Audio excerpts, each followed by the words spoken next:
خانقاہ عبدیہ آفیشیل ہمارے چینل کو سبسکرائب کریں تاکہ آپ تک حضرت مولانا محمد ہارون صاحب کے جدید بیانات پہنچتے رہیں۔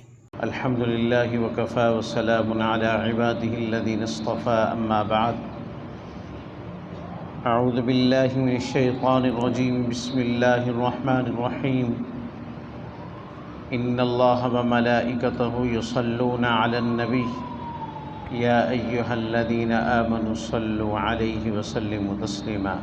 اس ویڈیو کی اہم ڈسکشن چلتی رہے گی، لیکن اس سے پہلے آپ ویڈیو کو لائک کر لیں، خانقاہ عبدیہ آفیشیل کو سبسکرائب کریں، بیل آئیکن پر ضرور کلک کریں۔ درود پاک ایک ایسا مبارک عمل ہے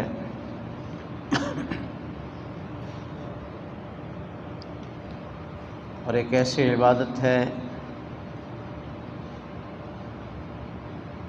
جسے رد نہیں کیا جاتا،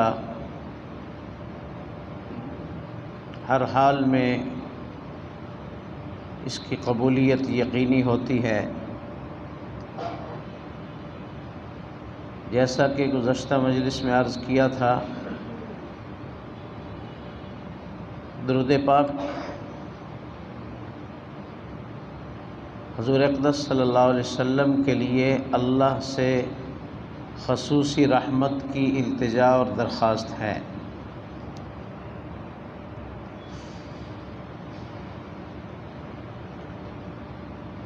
اور اس کا فائدہ درود پاک پڑھنے والے کے حق میں ظاہر ہوتا ہے۔ نبی علیہ السلام کی ذات گرامی کو اس کا فائدہ نہیں پہنچتا، خود درود پڑھنے والے کو اس کا فائدہ ہوتا ہے۔ اور یہ عبادت اس وجہ سے ہے کہ یہ دعا ہے، درود دعا ہے، اور دعا یہ اہم ترین عبادت ہوتی ہے۔ الدعاء مخ العبادہ، دعا عبادت کا مغز اور خلاصہ ہے۔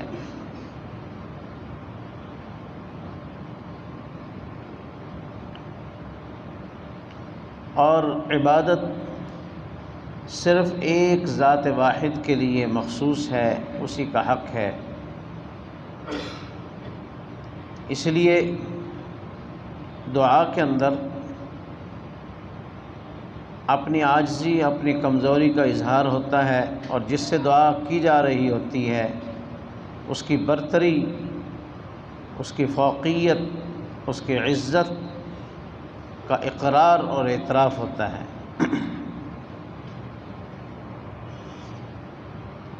اس لیے اس کو مخ العبادہ کہا گیا کہ یہ عبادت کا مغز اور خلاصہ ہے۔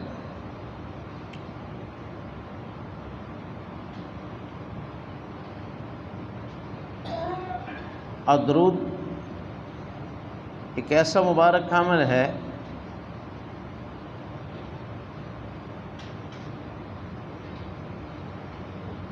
کہ اس کی نسبت اللہ پاک کی طرف بھی ہے اور ملائکہ اور فرشتوں کی طرف بھی ہے، لیکن یہ نہیں سمجھنا چاہیے کہ جب اللہ کی طرف نسبت ہو تو عبادت کی نسبت اللہ کی طرف تو نہیں کی جا سکتی۔ اللہ تو معبود ہیں، اللہ کی عبادت کی جاتی ہے، اس کی بندگی کی جاتی ہے، جبکہ درود پاک عبادت ہے۔ اور اکثر ہمارے نعت خوان اور واعظین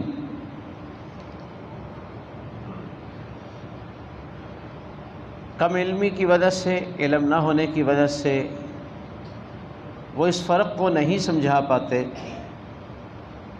کہ درود کی نسبت، لفظ صلاۃ کی نسبت جب اللہ کی طرف ہو تو کیا معنی مراد ہوں گے، فرشتوں کی طرف ہو تو کیا معانی لیے جائیں گے، اور بندوں کی طرف ہو تو کیا اس سے مراد ہوگا۔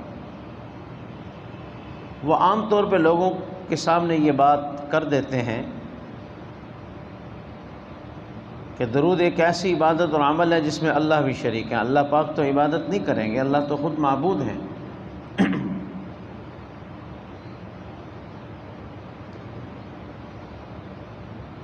لفظ صلاۃ کی یعنی درود کی نسبت جب اللہ کی طرف ہوگی تو اس کا معنی ہوگا رحمتیں بھیجنا، کیونکہ رحمت کس نے اتارنی ہوتی ہے، رحمت کس نے بھیجنی ہوتی ہے، اللہ پاک نے۔ اور جب اس کی نسبت فرشتوں کی طرف ہوگی تو اس کا معنی ہوگا طلب مغفرت، یعنی مغفرت کی دعا کرنا، رحمت کی دعا کرنا۔ اور جب لوگوں کی طرف ہوگی، انسانوں کی طرف ہوگی، یعنی اہل ایمان کی طرف ہوگی تو اس کا معنی ہوگا یعنی آپ صلی اللہ علیہ وسلم کے لیے خصوصی رحمتوں کی دعا کرنا۔ اللہ پاک کی طرف نسبت جب ہوگی تو اس کا معنی ہوتا ہے رحمتیں بھیجنا۔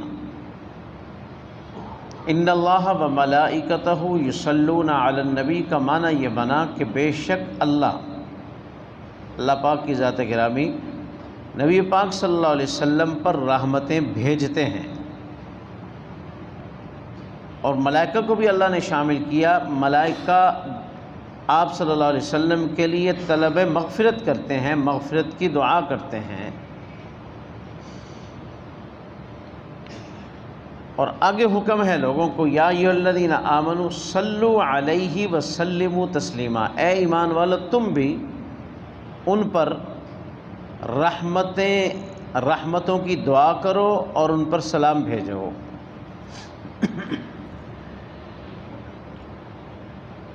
تو یہ فرق واضح ہو گیا، لیکن مطلقاً آپ یوں کہہ سکتے ہیں کہ درود ایک ایسا عمل ہے کہ اللہ پاک بھی اس میں شریک ہیں، ایسا مبارک عمل ہے کہ اللہ خود اس میں شریک ہے، لیکن معنی رحمتیں بھیجنے والا مراد ہوگا کہ اللہ پاک رحمتیں بھیجتے ہیں، ملائکہ آپ کے لیے دعائے مغفرت کرتے ہیں، اور ایمان والوں کو بھی حکم ہے تم بھی ان کے لیے اللہ سے رحمتیں مانگو اور ان پر سلام بھیجو، سلامتیاں اللہ سے مانگو، رحمتیں مانگو۔ کیوں؟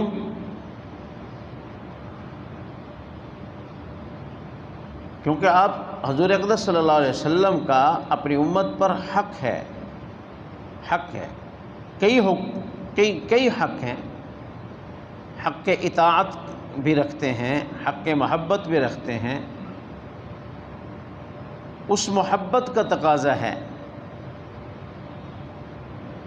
کیونکہ قرآن کریم میں ہے النبی اولیٰ بالمؤمنین من انفسہم وازواجہ امہاتہم، نبی محترم صلی اللہ علیہ وسلم کی ذات گرامی کا حق ایمان والوں پر اتنا زیادہ ہے کہ خود ایمان والے کا حق اپنی جان پر اتنا زیادہ نہیں ہے جتنا نبی پاک صلی اللہ علیہ وسلم کا حق ہے ایمان والے کی جان پر۔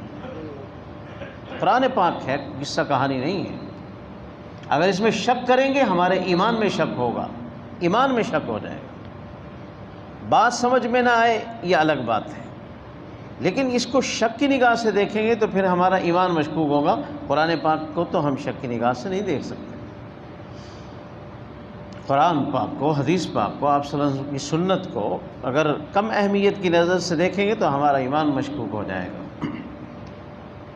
فرمایا النبی اولیٰ بالمؤمنین من انفسہم، نبی پاک صلی اللہ علیہ وسلم ایمان والوں سے ان کی جانوں سے بھی زیادہ حق رکھتے ہیں۔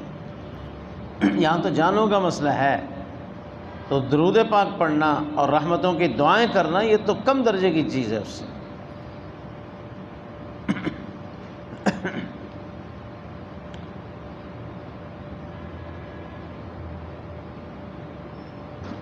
اور اس کے جو فوائد ہیں، دو فائدے حضرت ابی بن کعب والی حدیث کی روشنی میں گزشتہ مجلس میں عرض کیے تھے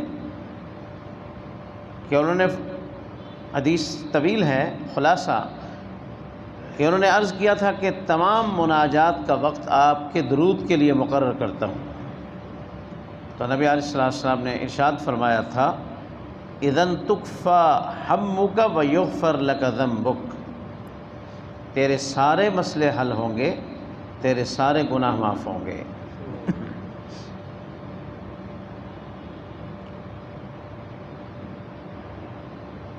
سمجھنے کے لیے اتنا سمجھ لینا چاہیے کہ درود پاک پڑھنے سے اللہ کی رحمتیں درود پاک پڑھنے والے پہ اترتی ہیں، اس کے وجود پر، اس کے گھر میں جہاں بیٹھ کر وہ درود پاک کا عمل کر رہا ہے اس کے گھر میں اللہ کی رحمتیں۔ مسجد میں بیٹھ کے پڑھ رہا ہے، مسجد میں اللہ کی رحمتیں اتریں گی، گھر میں بیٹھ کے پڑھ رہا ہے، غرض ہے کہ اس کے وجود پر اور ارد گرد کے ماحول کو اللہ کی رحمتیں اپنے احاطے میں، گھیرے میں لے لیں گی، جس کا یقینی اثر یہ ہوگا کہ دلوں سے میل کچیل نکلے گی، دلوں سے حسد نکلے گا، لڑائی جھگڑے ختم ہوں گے، محبتیں مودتیں پیدا ہوں گی، نفرتیں دور ہوں گی، قوت برداشت پیدا ہوگی۔ مسائل کس کے ساتھ نہیں ہیں؟ ہر ایک کے ساتھ قوت برداشت پیدا ہوگی۔ چھوٹی چھوٹی بات پہ جو لوگ لڑ پڑتے ہیں، جھگڑ پڑتے ہیں، وہ باتیں ختم ہوں گی، محبتیں، نفرتوں کی جگہ محبتیں پیدا ہوں گی۔ لیکن اگر سب یہ عمل کریں تب، اگر پورے محلے میں سے، پورے گھرانے میں سے ایک بندہ کر رہا ہو یہ عمل اور باقی سب غفلت میں ہوں، پھر تو مزہ نہیں آئے گا۔ ہاں، اس شخص کو تو فائدہ ہوگا جو یہ عمل کر رہا ہے، درود پاک کثرت سے پڑھ رہا ہے، اس کو ذاتی طور پہ تو فائدہ ہوگا۔ لیکن اگر ہم یہ چاہیں کہ پورا ماحول نورانی بنے، پورا ماحول روشن ہو اور منور ہو، تو سب کو یہ پھر عمل کرنا پڑے گا، تاکہ متواتر اور مسلسل ایک توازن کے ساتھ اللہ پاک کی رحمتیں اتریں اور ہر ایک پر اتریں، رحمتوں میں حصہ ہر ایک کو ملے۔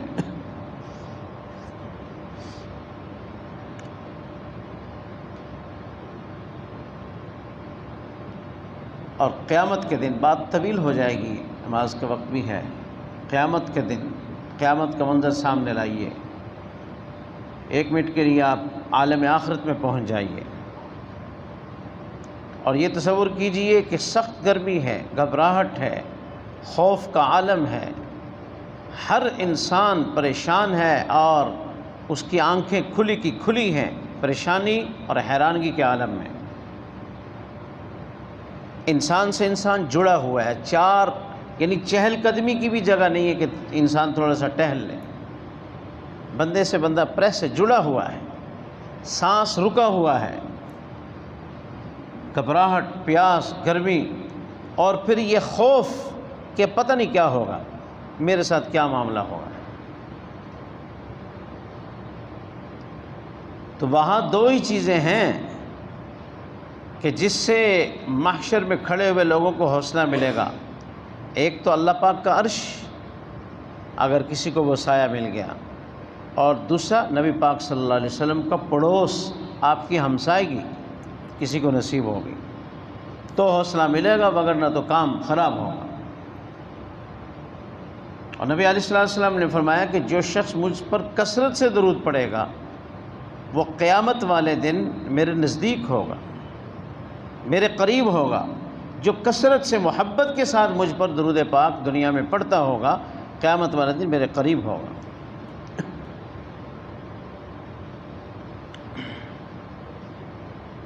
قیامت تو یقینی ہے، آنی ہے، دنیا میں اس کے فوائد بے شمار ہیں، بے شمار فوائد، برکتیں، رحمتیں ظاہر ہوتی ہیں۔ ہمارے اعمال کی وجہ سے نحوستیں آتی ہیں، عبادت، اطاعت، اللہ کی یاد، درود پاک کی برکت سے اللہ کی رحمتیں اور برکتیں آتی ہیں۔ کن کن برکتوں کا ذکر کیا جائے، کن کن رحمتوں کا ذکر کیا جائے، کس چیز کی کمی ہوتی ہے جو درود پاک کی کثرت سے وہ کمی دور ہو جاتی ہے، کس چیز کو بیان کیا جائے آپ کے سامنے۔ درود کی کثرت کرنے والے کو کس چیز کی کمی رہتی ہے؟ کوئی کمی نہیں رہتی، کوئی پریشانی نہیں رہتی، کوئی گناہ اس کے ذمہ نہیں رہتا۔ اللہ سے دعا ہے کہ اللہ پاک مجھے اور آپ کو عمل کی توفیق نصیب فرما دے گا۔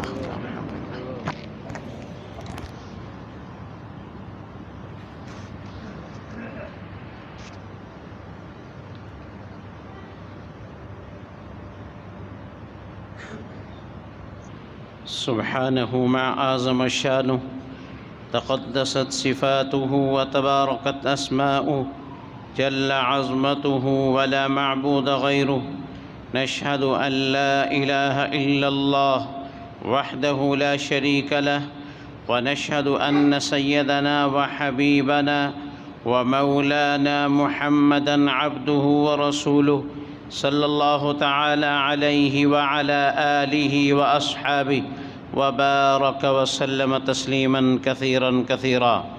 أما بعد، أعوذ بالله من الشيطان الرجيم. بسم الله الرحمن الرحيم. من يطع الرسول فقد أطاع الله. وقال عز وجل في مقام آخر: النبي أولى بالمؤمنين من أنفسهم وأزواجه أمهاتهم. صدق الله العظيم. بارك الله لنا ولكم في القرآن العظيم، ونفعنا وإياكم بالآيات والذكر الحكيم. إنه تعالى جواد قديم، ملك بر رؤوف رحيم. الحمد لله وكفى وسلام على عباده الذين اصطفى. أما بعد، أعوذ بالله من الشيطان الرجيم. بسم الله الرحمن الرحيم. إن الله وملائكته يصلون على النبي يا أيها الذين آمنوا صلوا عليه وسلموا تسليما.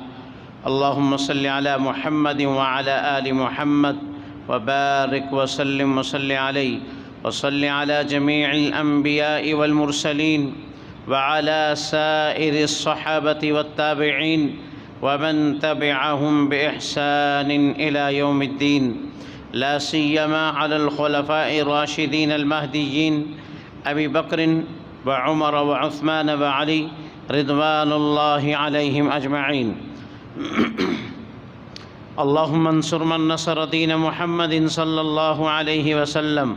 اللهم اغفر لنا، اللهم اغفر لنا، اللهم اغفر لنا ولوالدينا ولجميع المسلمين والمسلمات الأحياء منهم والأموات.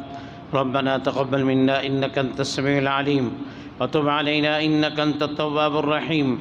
عباد الله رحمكم الله، إن الله يأمر بالعدل والإحسان وإيتاء ذي القربى وينهى عن الفحشاء والمنكر والبغي يعظكم لعلكم تذكرون. اذكروا الله يذكركم وادعوه يستجب لكم ولذكر الله تبارک و تعالی اکبر واللہ یعلم ما تصنعون. آپ تک حضرت مولانا محمد ہارون صاحب کے جدید بیانات پہنچتے رہیں.